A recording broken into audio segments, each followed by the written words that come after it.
हर हर महादेव, श्री शिवाय नमस्तुभ्यम। आप सभी का स्वागत है आपके अपने YouTube चैनल पर। मित्रों, आज मैं आप सभी को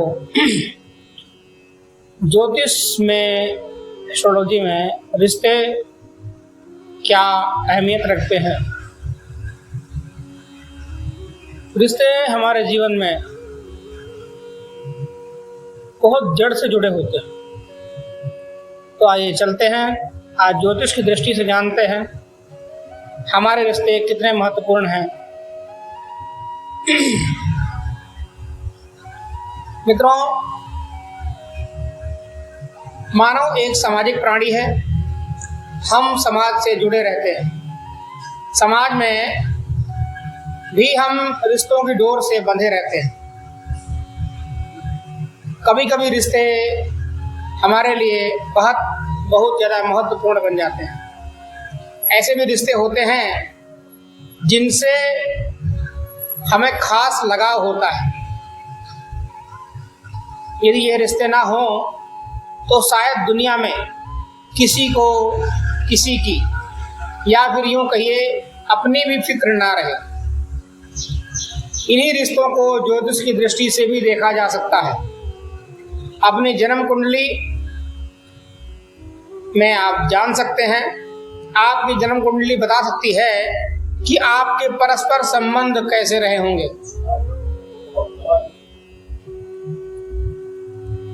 भाई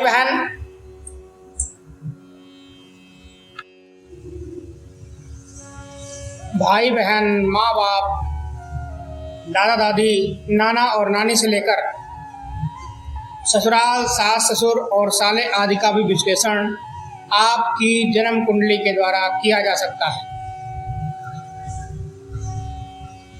शुक्र स्त्री का कारक ग्रह है। पुरुष की कुंडली में हो तो शुक्र पत्नी का कारक है, चंद्रमा माता है, सूर्य पिता है,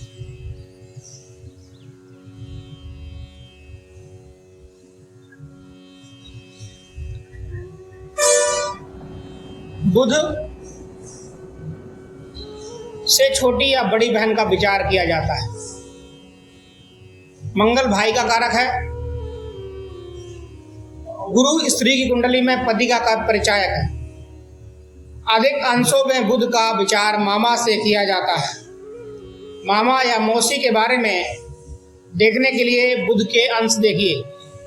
अधिक गहराई से देखने के लिए हमेशा नक्षत्रों को भी गिनना चाहिए।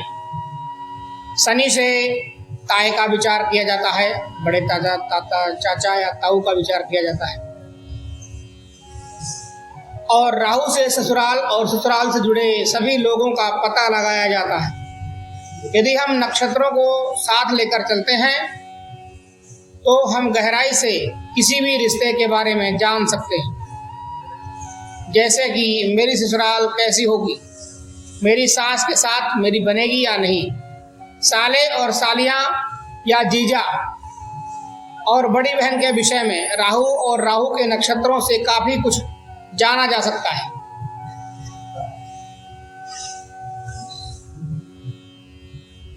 इसी तरह हम जन्म कुंडली में भी देख सकते हैं। पहला घर यानी आप से सातवां घर यानी आपकी पत्नी का घर है। लग्न से चौथा घर यानी माँ का घर है, तो माँ के घर से सातवां आपके पिता का। तीसरे घर से भाई का विचार किया जाता है और भाई के घर से सातवां उसकी पत्नी यानी आपकी भाभी का है। ननिहाल से संबंधित रिश्ते देखने के लिए आपको माता के घर का पता होना आवश्यक है। तभी आप ननिहाल पक्ष के नातेदारों के विषय में देख पाएंगे। कुंडली का चौथा घर आपकी माँ का है और माँ का भाई यानी आपके मामा या माता की बहन यानी आपकी मौसी के बारे में जानने के लिए माता से तीसरा यानी छठा घर आपके मामा और मौसी का है। कुंडली के तीसरे घर से भाई का विचार किया जाता है।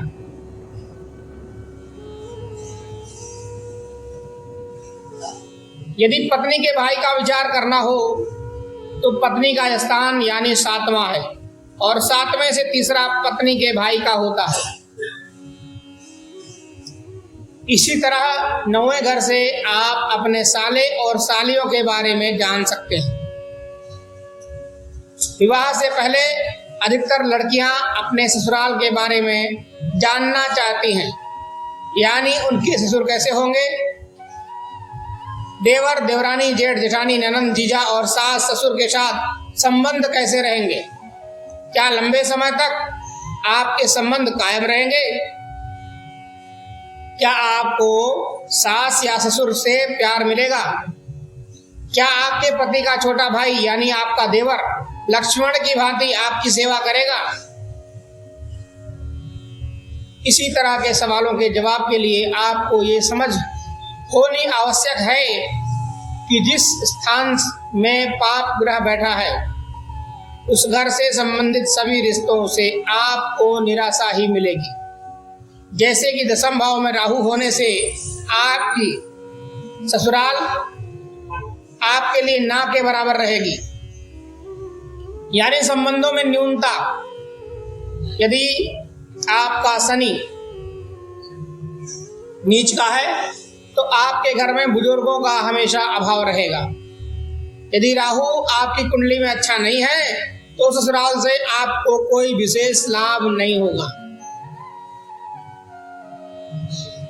और यदि आपका राहु अच्छा है तो ससुराल से न केवल आपके जीवन भर मधुर संबंध जुड़े रहेंगे, अपितु समय समय पर ससुराल से मदद भी मिलेगी। सबसे पक्का रिश्ता, सबसे पक्का रिश्ता दोस्ती का माना जाता है, जो कभी टूटने के बाद भी फिर से जुड़ने की उम्मीद रहती है। दोस्ती ही एकमात्र वह रिश्ता है जिसके ना होने से आपको हर रिश्ता अधूरा लगेगा। कुछ लोगों की किस्मत में दोस्त होते ही नहीं, या फिर उन्हें दोस्तों से हमेशा धोखा ही मिलता है।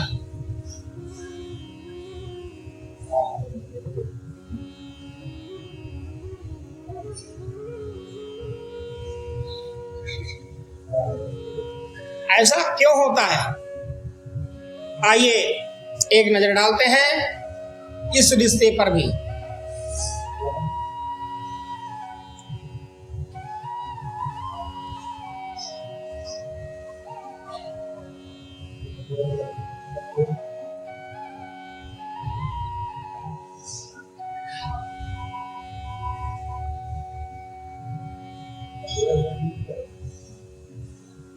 बुध आपकी कुंडली में यदि शुभ स्थिति में है तो आपके मित्र आपके सगे संबंधियों से ज्यादा आपको चाहेंगे। आपको एक या एक से अधिक मित्र ऐसे उपलब्ध रहेंगे जैसे कि आपकी परछाई हो। जीवन में किसी भी प्रकार की विपरीत स्थिति में आपके मित्र आपके समक्ष प्रस्तुत रहेंगे और आपकी मदद करेंगे। आप भी उनके बिना नहीं रह पाएंगे। इसके विपरीत बुध यदि राहु के साथ है और निर्बल है तो फिर मित्रों से दूर रहने का ही प्रयत्न कीजिए, क्योंकि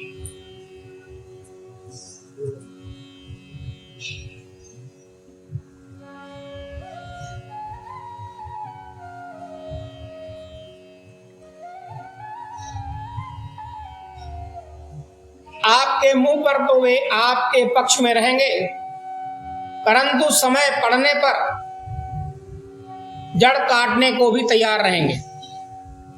हो सकता है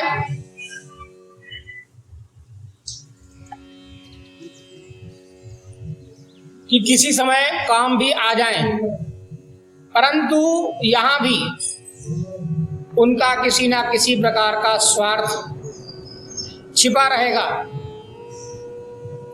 शनि के साथ बुध होने पर आपके मित्र बुरे नहीं होंगे।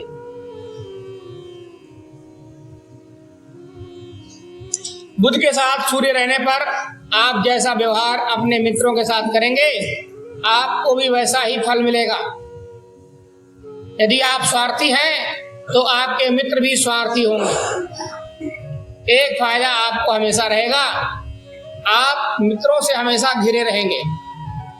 गुरु के साथ बुध होने पर आपके मित्र सच्चे और सहायक होने के साथ साथ आपके गुण दोष आपके मुंह पर कहने वाले होंगे। आपकी पीठ पीछे कोई आपकी बुराई नहीं करेगा।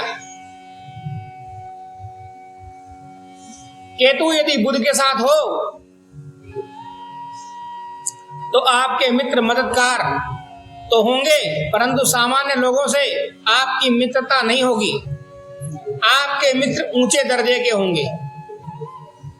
यदि केतु शुभ है तो बड़े लोगों के साथ आपकी मित्रता खतरनाक लोगों के साथ रहेगी। शुक्र बुध के साथ है तो स्त्रियों से मित्रता रहेगी, और यदि चंद्रमा बुध के साथ है तो हर किसी व्यक्ति को आप अपना मित्र बना सकते हैं।